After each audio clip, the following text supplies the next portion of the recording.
Okay, so hello everybody. My name is Evangelo. I am a senior machine learning data linguist at Amazon Web Services, which is just a very fancy way of saying I use my linguistic background and I work on AI and all of the things that entails.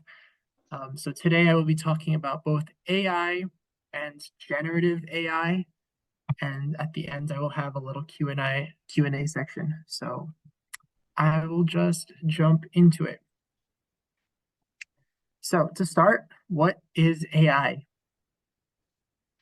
AI is the classic pattern recognizing robot that analyzes past data to make future predictions.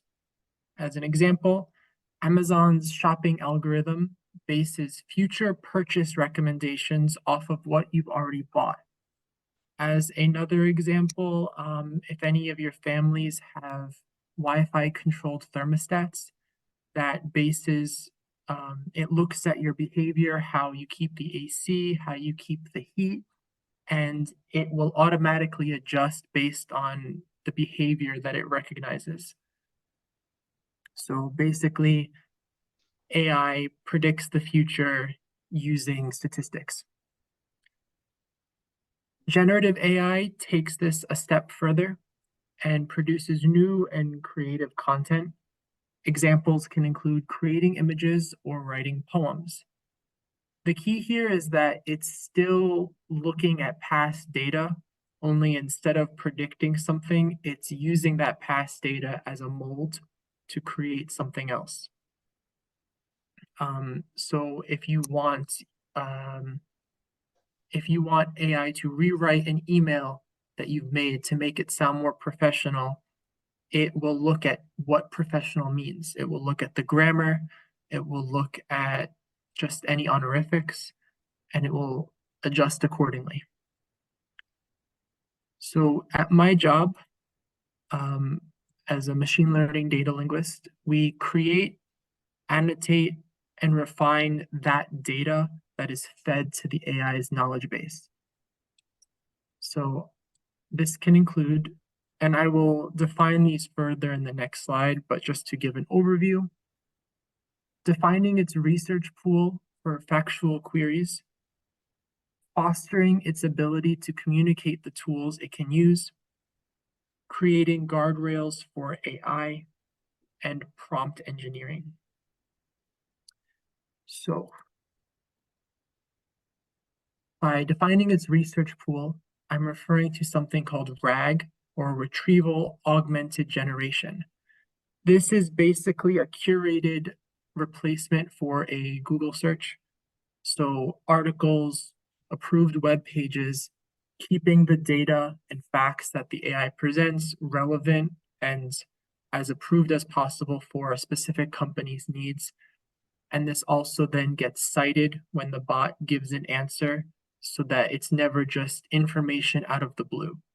I think this is really important, especially with the rise of misinformation that people can generate with AI, as well as a issue with hallucinated content, which is when an AI model produces content with no clear source. So by citing this information and by having the information pre-approved in the first place, we can further minimize that worry. For fostering its ability to communicate, I'm referring to not generating, but using a calendar, using an email application. So maybe you write the email and its ability to access your emails and send that email, update your calendar. If you work in HR, maybe it can access the employee list to request time off on your behalf. And as I mentioned before, rewriting an email in a way that suits your needs. For creating guardrails for AI, I'm referring to ethical AI, blocking the spread of hate speech and limiting stereotypes. This is something that I've heard many people who are not in this field worried about, that people can basically use generative AI to create anything they need it to create and spread hate speech. This is an important part of any data linguist or language engineer's job, which is to look at how can we make sure that we're not harming the world with this tool. For prompt engineering, this is about taking advantage of AI's abilities to do long, complicated tasks.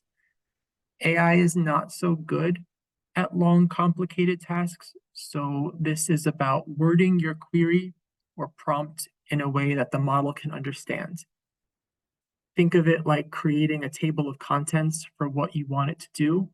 So rather than just writing a paragraph, you write sections with headers, the request, maybe examples so that it can model its answer off of that. Because as I said before, AI is just regurgitating what you feed it.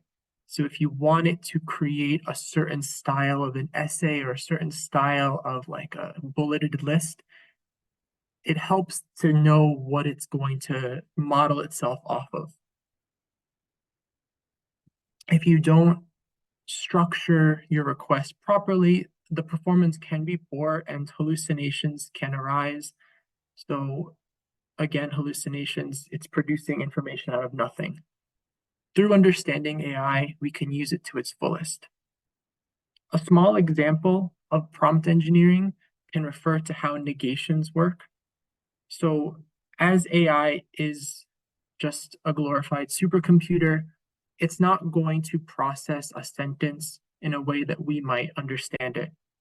So maybe you want a list of songs in the last 5 years, but you say, make sure not to include examples from 2022. Unfortunately, the negation is not intrinsically connected to the verb. As humans, we understand it as such, but it's actually very possible that the model will read this and the negation is just separated enough that you actually get examples from 2022. You might only get examples from 2022. It might somehow register it as just make it examples from 2022. Something that you might do in prompt engineering is simplifying it, making it concise, connecting the negation as much as possible to the verb. So saying never include examples. And this just simply has a higher chance of being understood by the AI.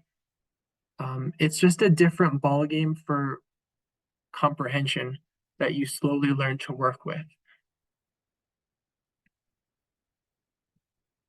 So as something that is a big supercomputer that can copy and paste whatever you want it to say, we have to ask, is it inherently a good thing and is it inherently a bad thing? So I'll give you an overview of the positives and negatives here, and then I'll break them down in later slides. But for the positives, we have that it's quick for simple tasks. If you want it to organize something in alphabetical order, if you want it to arrange something in chronological order, if you want an average of numbers, it can calculate things quite well. For with thorough prompt engineering, it can also be very complicated. It can perform complicated tasks. And it is quite available to the world, so people with fewer resources can use its ability to get information. It can be an educational tool. On the negative side, as I said, it is just regurgitating what it's fed. For better or for worse, this can lead to you feeding it hate speech or copyrighted content. And we've seen copyrighted content, people's art, get stolen and monetized. It could also therefore replace many artistic careers as a quick alternative. This is the other end of it providing resources for people that can't afford something more expensive. It's a very easy way to get something, and therefore people will choose it more likely over some authentic work.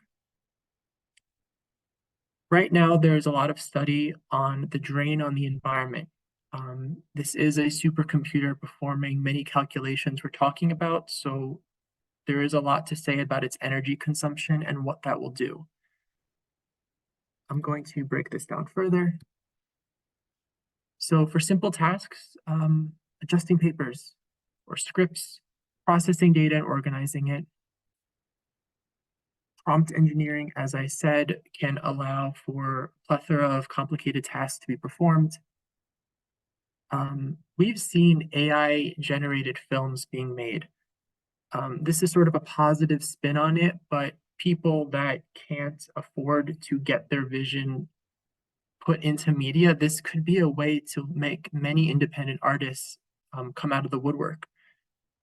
And, of course, there is the other side of that, but just to start as the positive ends of that, this could lead to an increase in independent films and more voices in media. On the negatives, we really need to be mindful of what we feed it. We've seen art that has people's watermarks mixed in. And at this point, it's already been fed, so it is using generative AI, but instead of you feeding it examples of bulleted lists, you're taking someone's entire career and you're just taking their money away. Script writers and actors, I think, will be heavily impacted by this. Art will still be involved. People will still want art. Again, though, it is still a cheap alternative, so how maybe there will be a lot of there will be like a sort of negative swing to this where for a while people just really would rather have AI art. So about this supercomputer running calculus calculations, I highly encourage everyone to look into articles about this, but imagine a company's use of AI equaling a small country's energy consumption. I think with each passing year, we're going to get more research on this, but it is something we need to keep an eye out, especially if AI becomes more and more widespread. So just in sum, the simple stuff, AI is simple. It's a big calculator for us. It's great. It can even be good for people with not a lot of money, but it does sort of replace jobs and it can spread the wrong kind of information. So in my field, how are we handling these negatives? Well, when we have annotators, we perform multiple passes on the data. So two linguists might annotate the same data, for example, for toxic content. And then a third linguist will adjudicate that. They will look at our two responses and they will pick who's right or are both of us wrong to create a gold standard. For multiple annotators, we can perform disagreement analysis to understand why results differed from a gold standard. Ultimately, machines are not humans, and humans are not machines. You need multiple humans to train this machine. Outside of the actual work that we do, we just have extensive discussions about what it means to have toxic content, because this is a subjective matter in many ways, and there's a lot of opportunity cost to what your decision is. Did the user ask for something factual? Did they ask for details on a war? Or did they ask for explicit details that border on gruesome?